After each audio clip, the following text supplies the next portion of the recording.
안녕하세요, 우스입니다. 최근에 사회적 이슈로 인해서 환율이 급등했었죠. 사실 그 전에도 계속해서 환율은 천천히 오르고 있었습니다. 각종 매체에서 환율에 대해서 계속 언급하고 있는데 증시에서 환율은 어떤 영향을 주는지 알아보는 시간을 가져보도록 하겠습니다. 영상 시청하시기 전에 구독과 좋아요 부탁드립니다. 환율이 상승하는 원인을 먼저 알아볼게요. 먼저 금리 인상입니다. 금리가 인상되면 해당 국가의 통화 가치가 상승하게 되는데 현재 미국이 고금리 상태이기 때문에 달러의 가치가 올라가게 됩니다. 그 이유는 금리가 상승하면 해당 국가의 사람들은 금리가 높기 때문에 은행의 안전자산 플러스 이자율이 높아진 적금이나 예금을 많이 가입하게 되고 이로 인해서 현금의 유동성이 줄어들기 때문에 달러가 풍기 현상이 일어나게 되는 겁니다. 그리고 금리가 인상하게 되면 외국인 투자자, 즉 미국의 입장에선 저희 한국 사람들이 외국인 투자자겠죠? 저희들은 금리가 높은 국가로 자금을 이동시키려고 합니다.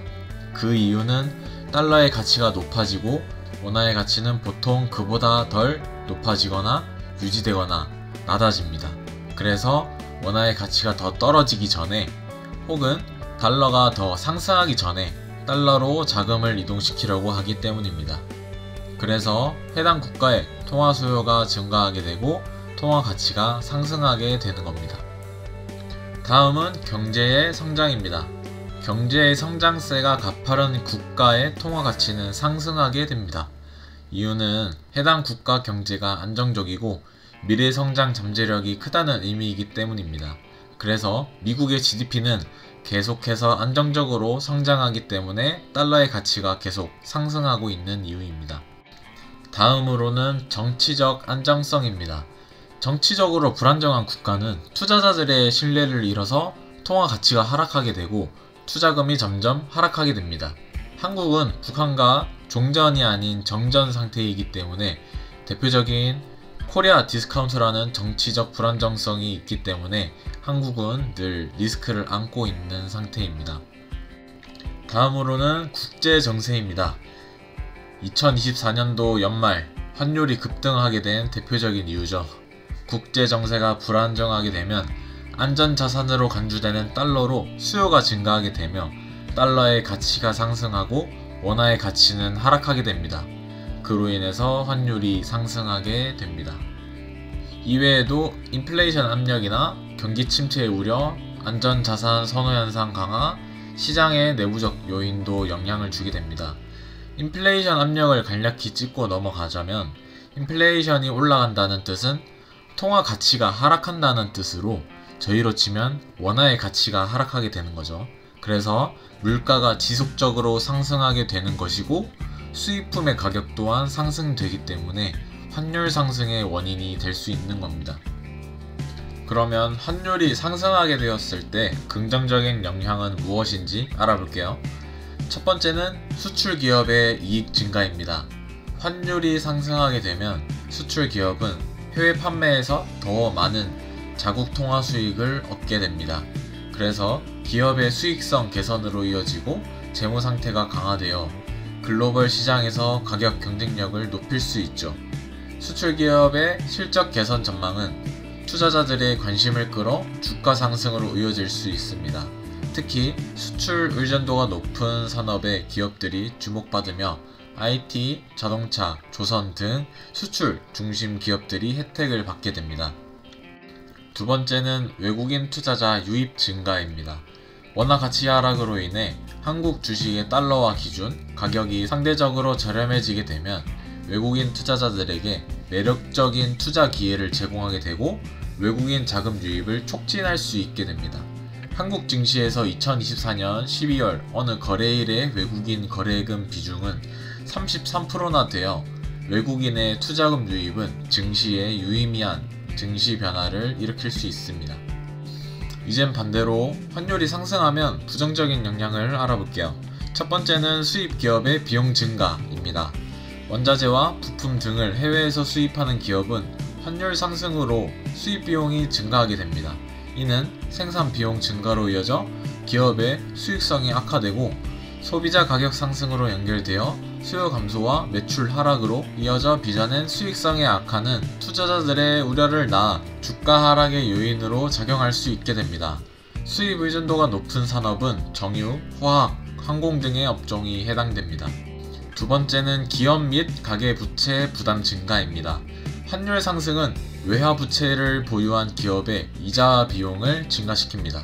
또한 가계부채가 많은 가구는 환율 상승으로 인해 상환 부담이 커지고 이는 소비 위축으로 이어져 내수 경제에 부정적인 영향을 끼치게 됩니다. 기업은 이자 비용이 증가하게 되어 부채 상환율이 낮아지면 투자자의 입장에선 투자의 매력도가 하락할 수밖에 없게 됩니다. 세 번째는 외국인 투자자 이탈입니다. 아까 긍정적 요소에서는 오히려 외국인 투자자들에게 기회라고 말씀드렸는데요. 그것은 신규 매수 진입의 입장에선 그렇지만 기존의 주식을 보유하던 외국인들은 환율 상승으로 인해서 환차손을 입게 될 수 있습니다. 이에 따라 외국인 투자자는 자금을 본국의 자금으로 환전하거나 다른 안전한 투자처로 이동시키게 되어 증시의 유동성을 감소시키고 주가 하락을 유발하게 됩니다. 네 번째는 경제성장 둔화입니다. 환율 상승이 지속되면 기업의 투자와 가계의 소비가 위축될 수 있는데 이는 경제성장 둔화로 이어지며 실업률 증가 등 사회적 문제를 야기할 수 있습니다. 다섯 번째는 국가 이미지 하락인데 환율 상승이 지속된다면 국가 신용등급에 부정적인 영향을 줄 수 있고 외국인 투자 유치에 어려움을 초래하게 됩니다. 또한 국제시장에서 한국 제품의 가격 경쟁력이 약화될 수 있습니다. 그렇다면 투자자의 입장에서 환율 변동에 대해서 어떻게 방지하고 대응해야 하는지 알아보겠습니다. 첫 번째는 포트폴리오 다각화 및 분산 투자입니다. 포트폴리오를 활용하여 다양한 산업과 지역에 투자해서 포트폴리오를 구성하는 방법이 있습니다. 수출 및 수입 기업은 증시에선 경기 민간주로 분류되기 때문에 투자자가 국내와 글로벌 경제시장의 흐름만 잘 추적하고 파악한다면 어느 정도 대응이 될 거라고 생각됩니다. 분산 투자 방법은 국내외 다양한 자산에 분산 투자해서 특정 통화에 대한 의존도를 낮추는 방법을 말합니다. 그래서 국내 증시를 하시는 투자자라면 해외 증시도 발을 넓혀서 리스크를 최소화하는 것도 방법이 될 수 있겠습니다. 두 번째는 환해지입니다. 해지라는 말은 대비채액이라는 말인데요. 이는 환율 변동에 영향을 받지 않고 투자하는 방법을 말합니다. 증시 종목에 H가 들어가 있으면 환해지를 한다는 뜻이고 주로 해외 ETF에 많이 상장됩니다. 세 번째는 해외 경제지표를 추적하는 방법입니다. 경제지표를 꾸준히 확인하시면 자연스레 환율 변동의 추세가 파악이 가능하고 증시의 흐름을 파악할 수 있기 때문에 아주 효과적인 방법이 되겠습니다. 제가 여기서 강조하고 싶은 건 포트폴리오 관리가 제일 중요하다고 저는 생각하는데요. 그 이유가 포트폴리오는 어떤 사람이 작성하느냐에 따라 그 목적이 달라지고 목표가 달라지는데 저는 포트폴리오를 작성하는 이유는 돈을 더 많이 벌기 위해서가 아니라 돈을 잃지 않기 위해서 작성하는데 포트폴리오를 계속해서 관리하고 리밸런싱 한다는 것에 집중하게 되면 저절로 리스크는 줄어들면서 수익이 따라오는 구조가 되더라고요. 그래서 제 영상을 보시는 분들 중 제가 방금 한 말을 들으셨다면 자신의 포트폴리오는 어떻게 구성되어 있는지 다시 한번 검토해 보시면 좋을 것 같네요. 이번 영상에서는 최근 이슈인 환율 변동에 대해서 알아보았습니다. 환율은 증시에 많은 영향을 주는 요소이니까 투자자분들이 지속적으로 확인해야 하는 부분입니다. 환율 변동에 따라 투자의 리스크를 머물지 혹은 투자의 기회를 만들지는 투자자분들의 관심과 관리에 따라 형성됩니다. 많은 분들이 성공적인 투자를 이루길 바라며 이번 영상은 여기서 마치겠습니다. 계속해서 경제에 대해 유용한 정보를 얻고 싶으시다면 구독과 좋아요 부탁드립니다. 영상 시청해주셔서 감사합니다.